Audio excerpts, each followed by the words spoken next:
Yon, nagbabalik na naman ulit tayo, ano ho? Kung saan ho kayo naroon ay magandang umaga, magandang tanghali at magandang gabi sa inyong lahat, ano? Ay siya, kamusta ho kayo? Sana ho kayo ayos laan diyan, ano? Kami bagong gising ako. Tapos may pipick upin na naman kami na mahal na Reyna. Ay teka nga pala, bago makakalimutan, masayang araw ho ng linggo sa inyong lahat, sa ating lahat, ano ho, kung saan human kayo naruroon na sulok ng mundo, ano? Have a blessed Sunday sa ating lahat, ano? Itawag daon ay katatapos lang namin kuhan mag-almusal, ano? Ay ngayon inistorbo nga na naman ako ng mahal na Reyna at may kukunin daw. Nakikita nyo ba ang mahal na Reyna? Yan Yan. Puro halaman na naman ang kanyang inaatupag, ano? Abay, nakakatuwa nga nakakapagpatubo nga siya ng mga halaman na Kahit naman na doon pa kami sa probinsyang pinanggalingan namin, ay yan parang mahusay na mag-alaga ng halaman.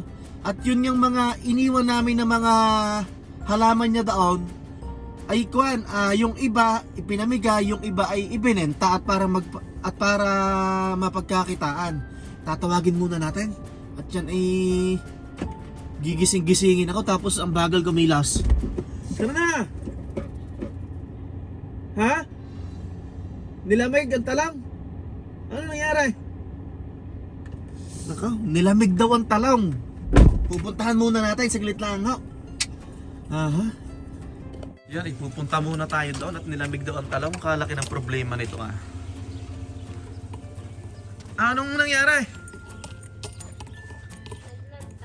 Naglanta? Ay, pati celery yata yung nalanta. Hindi, buhay yun. Nasaan? Oo. Naglanta. Abay, ipasok mo muna. Ay, hindi, iinit naman ngayon Init ngayon. Ari talong. Ari kale. Ari nasa buka ng tinalbusan na kahapon. Tinilahok ko sa balatong. Tapos yun kamatis.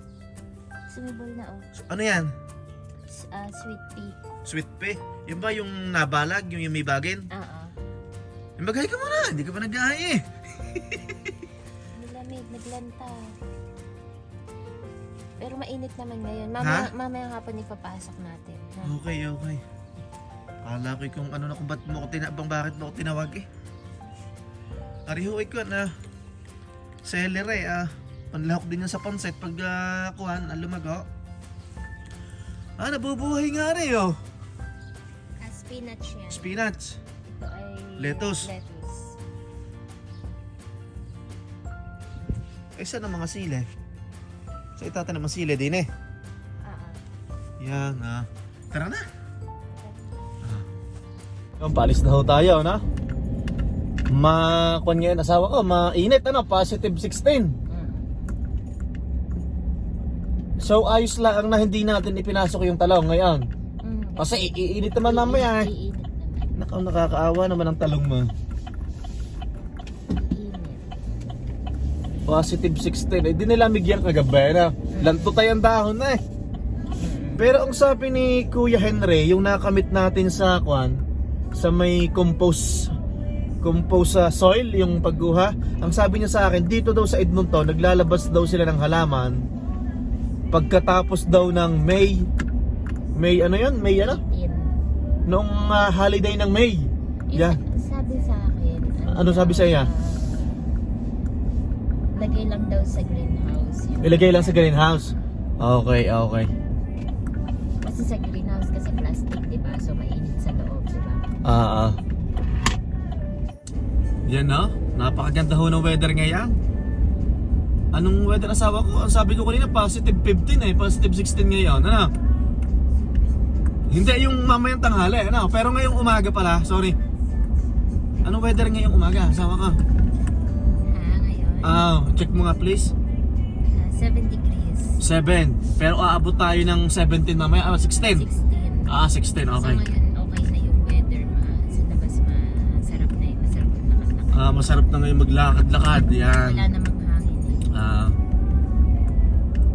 Yan, masayang araw ho na linggo, Sana ho kayo'y walang karamdaman. Sana tayo'y walang karamdaman. Lagi malusog. Hindi tayo makasimulan. At yan ang ating puhunan, no? Nga hindi tayo nakapagsimba, no? Next Sunday. Next Sunday, okay, sige.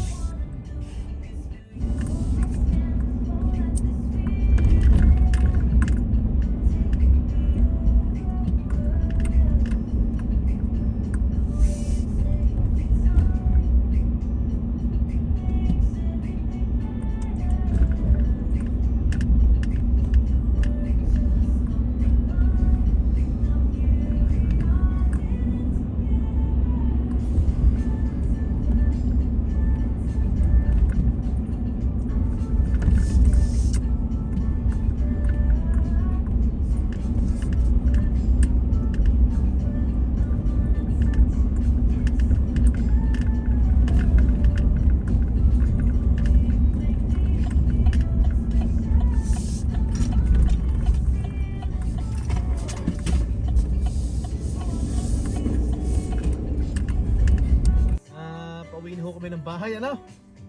At umulan pala. Hindi namin napansin.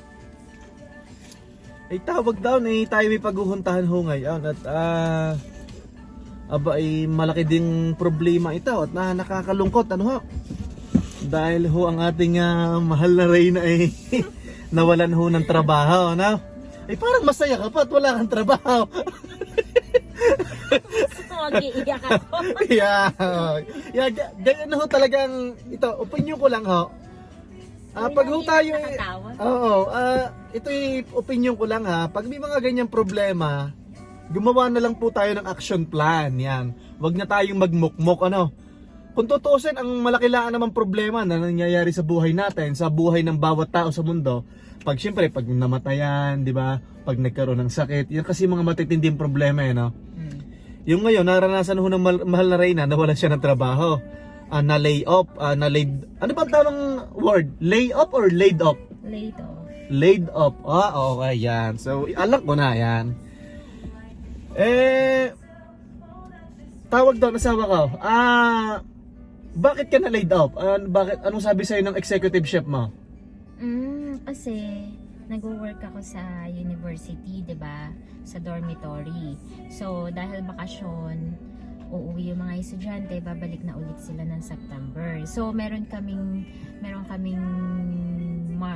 May, June, July, August. So, 4 months na laid off kami. Wow, 4 months na wala trabaho? So 4 months ka na mag-aalaga ng halaman. So, syempre mahirap yun pag may bayarin, di Oo. ba? So sabi niya, nung i-hard niya ako, sabi niya, in favor yun kung uuwi ka ng Pinas. Pero syempre, hindi ako uuwi ng Pilipinas. Yan.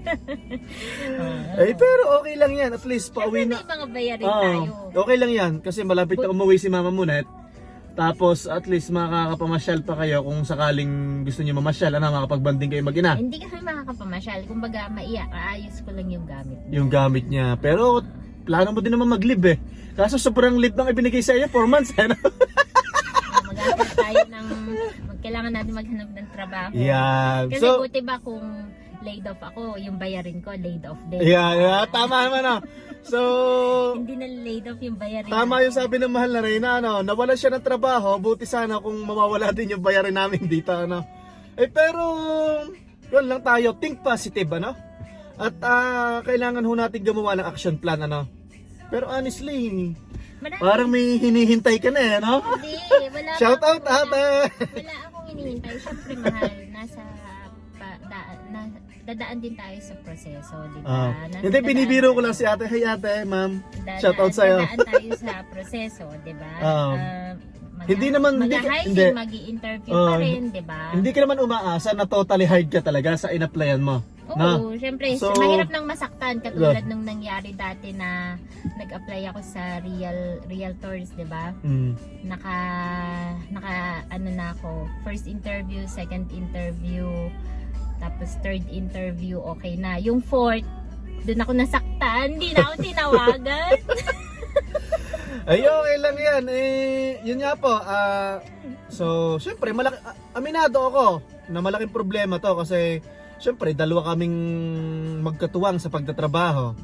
Yung mga sinasahod namin ay budget na budget iyan, ano ho. Tapos ngayon na laid off siya. Pero Asawa ko, mag-share ka naman sa kanila para dun sa mga taong hindi nakakaalam. For example, na-laid off ka ng company mo. Ano yung hihingin mo sa company mo? Close, ano natin na. I-blurred mo to Alin? Anong hihingin mo sa company mo? Actually, may company na hihingi ka siguro, pero yung company ko, kusang loob na siya. Kusa silang nagbibigay ng laid off letter kasi ano yon, requirements yon pag nag-apply ka ng EI. So talagang hihingin ng So, ibig mo sabihin may company na kusang magbibigay ng laid off letter at may company na hihingi ka talaga. Oo, siguro situational, depende. May company siguro na talagang nagbibigay, tas may So para saan yung laid off letter na ibibigay sa'yo? Pag nag-apply ka ng EI, hinahanap kasi talaga yon. So yan na. So yung company ko, automatic sila after nung last na payoff ko, after 5 days, sila na yung nagpadala sa CRA na laid off na ako. So ngayon, pag nag-apply ako ng EI, CRA ba o Service Canada? Basta nakalimutan ko na. Alin man sa dalawang yun.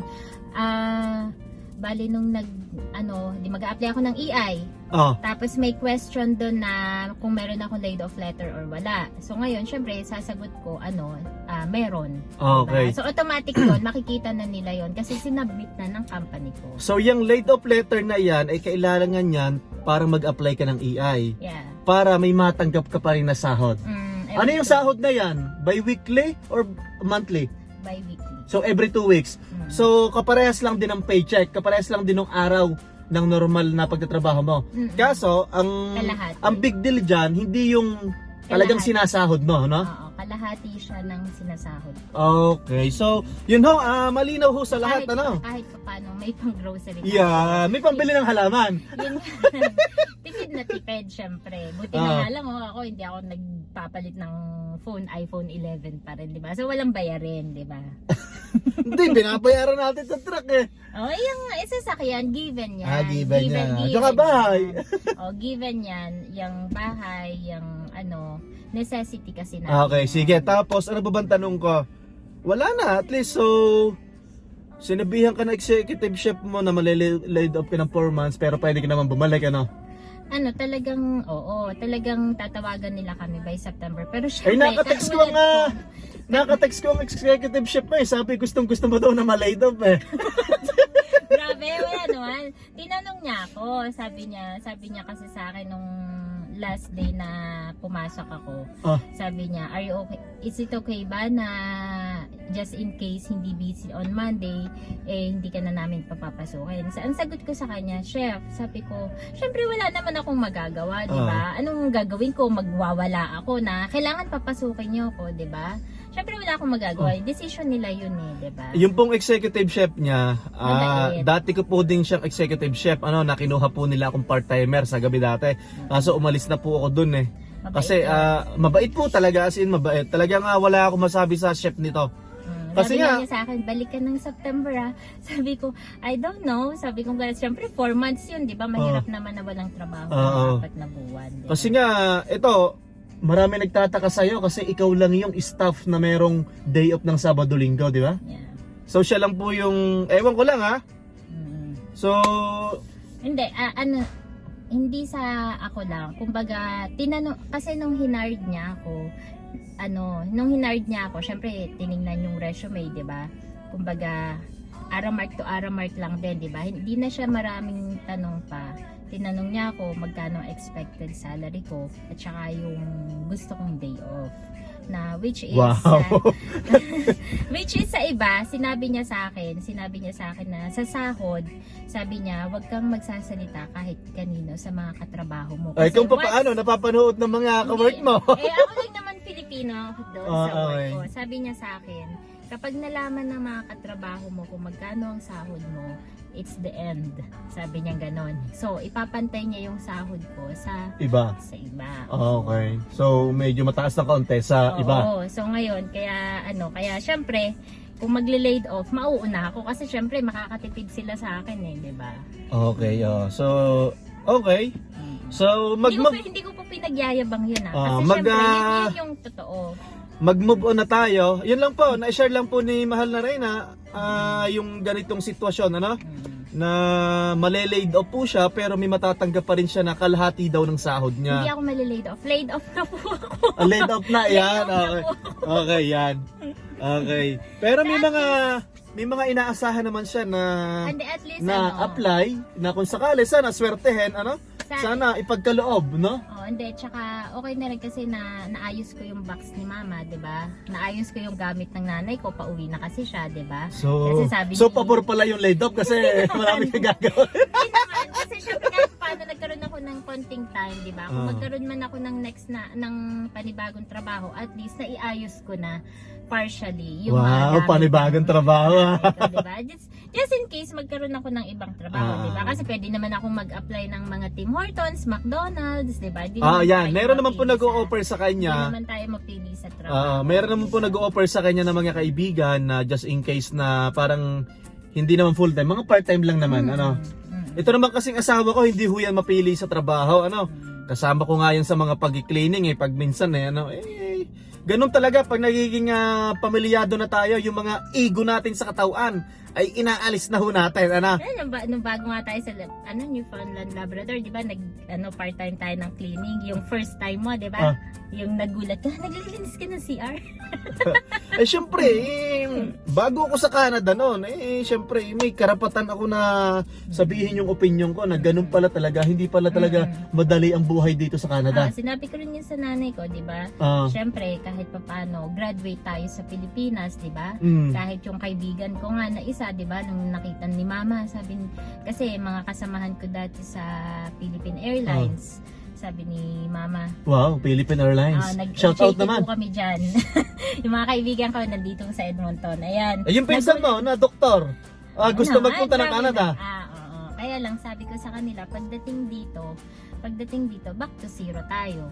Diba? Kaya nagulat si mama, yun nga, yung katrabaho ko dati sa Philippine Airlines. Nakita ni mama, naglilinis. Sabi ni mama, anong ginagawa na? Sabi ko, ayun, naglilinis. Diba? So pagdating dito, wala kang arte kasi pantay-pantay tayo. Yan. Diba? Kahit graduate ka man o hindi. So, nasa sayo na lang din kung mag-a-upgrade ka dito, kung mag-aaral ka, diba? Yun lang po. Nakapag-share ho kami ng kapiraso. Ano? Gayon talaga.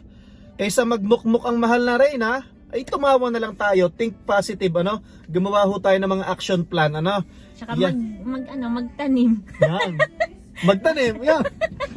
Tapos siguro pwede naman kausapin natin yung bossing natin, humingi tayo ng building kung meron pa. Oo, magdagdag tayo Ng cleaning, ha? Yan. Pero gusto ko, hindi naman sa sinasabi kong gusto ko yun ang nangyari sa kanya.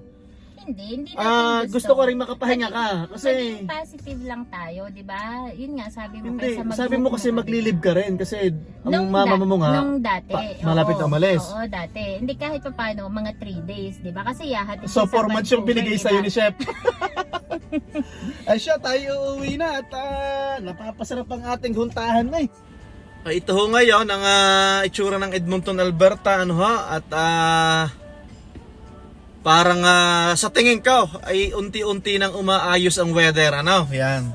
Pwede na tayong kuan. Ito, naka-short na lang ako Kaso naka-hoodie pa rin ako at kanina ay paglabas ko medyo malamig pa din naman. Ano, sama ka? Yan. Yun lang po, ay nakapag-share ho ng ganong sitwasyon na kung sakali mangyari ho sa inyo, mga hindi natin inaasahan, ano ho, hingi po kayo sa amo nyo ng laid off letter.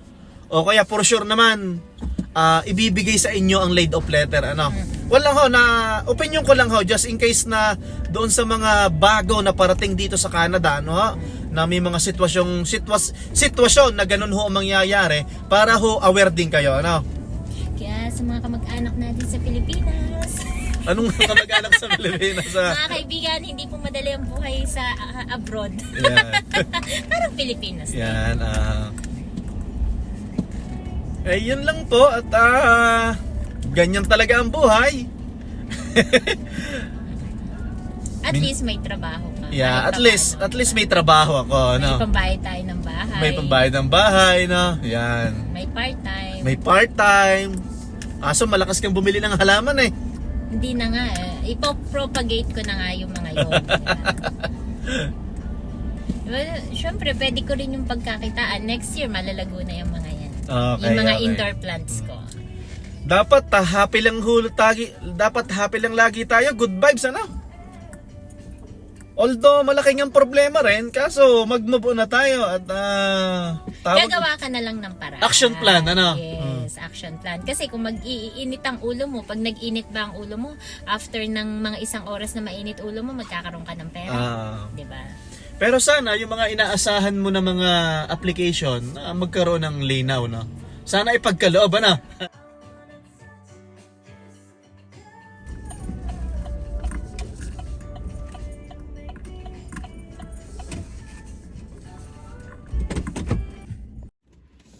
Ayun, andito na ho kami sa bahay, ano? At, yun, na-share namin sa inyo yung mga ganoong pangyayari, ano ho?